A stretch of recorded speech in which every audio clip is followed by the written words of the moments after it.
Cross choke from the mount. This requires me to offset my center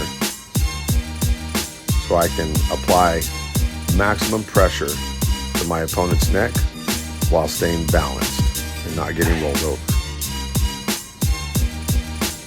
My first grip goes fingers in the lapel, down to the floor, with my knuckles against the floor and my wrist pushing against his neck. My next step is to post on my hand to slide my knee up close to the shoulder to offset my center, circling around the head for my second grip. I open the lapel by lifting my knee up and pulling the lapel to allow slack for my second grip, thumb inside, sliding my arm past the jaw for the finish.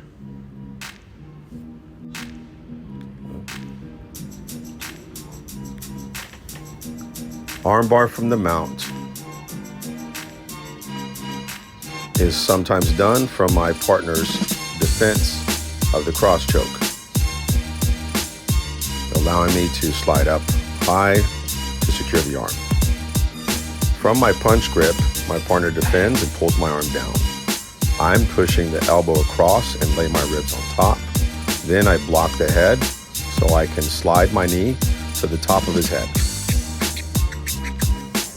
Now I'm going to circle under his arm, reach for the far arm, and hug tight, moving his arm out of the way so I can sit to the S mount. Now I'm going to reach up high to my lapel, securing his arms, grabbing the leg, and leaning my head to the knees, allowing space for my leg to go over his head. Once I lean back, I push my hip back, laying down to the side, thumb up for the finish.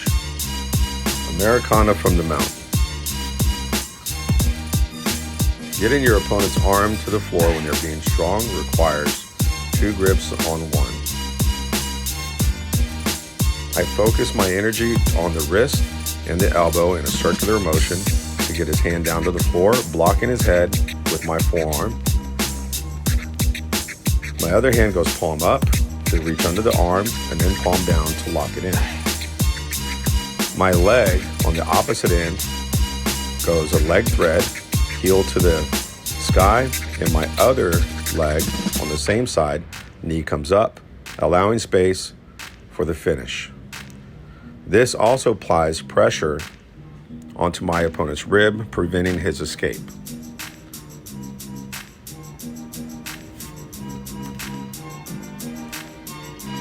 Cross choke from the closed guard. This is known as a basic move, but also a black belt move. Very effective in sparring and in tournaments.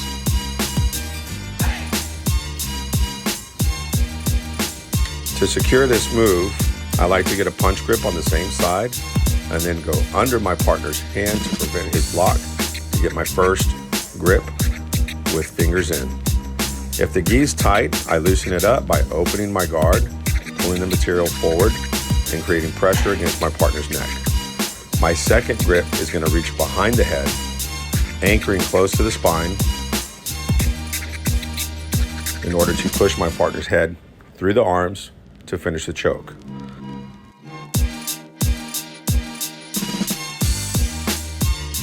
Armbar from the closed guard. Armbar from the closed guard can be set up from my opponent's defense against my cross-collar grip. When my opponent grabs my arm, I am able to move his elbow from one hip to the other, grabbing the cross shoulder to keep the posture broken, and climb my legs step by step, securing the arm to make the finish. I can also move the elbow and swing my leg over to the shoulder, pushing his head to push my leg over the head for the finish.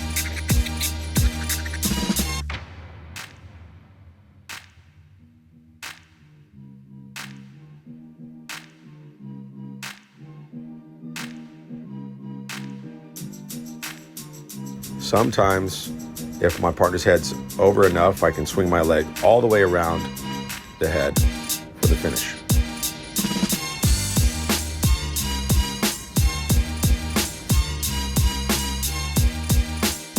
triangle choke from the guard.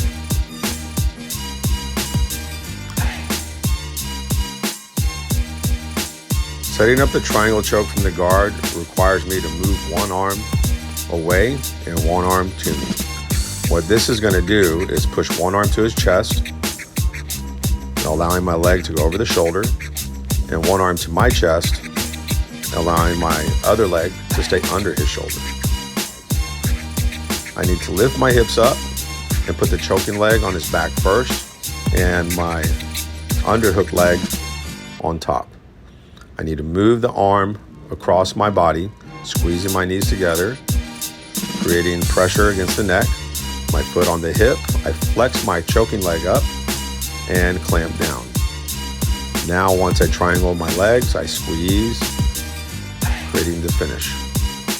Push, pull, lift my hips, cross, move the arm, squeeze the knees, foot to the hip, flex, angle, clamp down, and create my finish. Kimura from the closed guard. I need to get my opponent's hands to the floor, sometimes by scooping under. I have to escape the hip so I can sit up, bring in my chest to the arm, securing a figure four lock.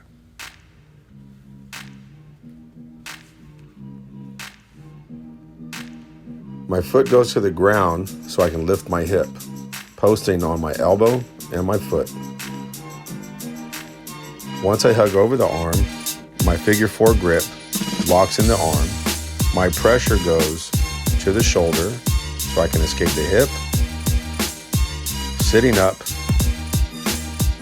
securing the arm tighter to my chest and rotating my shoulders. Sometimes we can set this up with our legs, securing the shoulder with our knees and turning the wrist. Americana from top side control. To get his hand to the floor, I have to circle under, grab my head, use my arm and my legs to push the hand away. This can help me secure my figure four grip to make the finish. Finishing this move, I have to rotate my wrist to get his hand flat, and then my other hand rotates to lift the elbow. Then I slide his hand like a paintbrush on the floor. Circling under the hand, grab my head like south side, pushing down, securing the figure four, making my finish. Kimura from top side control. I grab my partner's arm and pull my elbow to the center, block the head, windshield wiper my feet, and step over the head. This can help me pull my partner to the side as I switch my arms for the figure four grip. Switching my arms requires me to lift my elbow, my other hand stabs myself in the ribs, lock in the figure four, and turn my shoulders for the finish.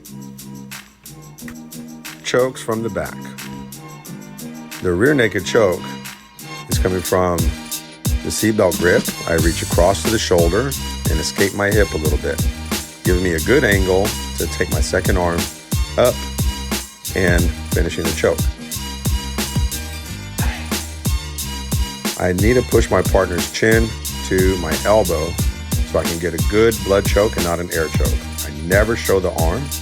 I just reach up, grabbing my bicep, slice my hand behind the head, squeeze and shrug my shoulders. Sometimes we can do a collar choke by pulling my partner close to me, opening the lapel, feeding it to the choking hand, grabbing the opposite lapel, pulling down, and stretching away for the finish. Stab in the heart, pull back, feed the lapel to the choking hand, grab the other lapel to pull down, stretch for the finish.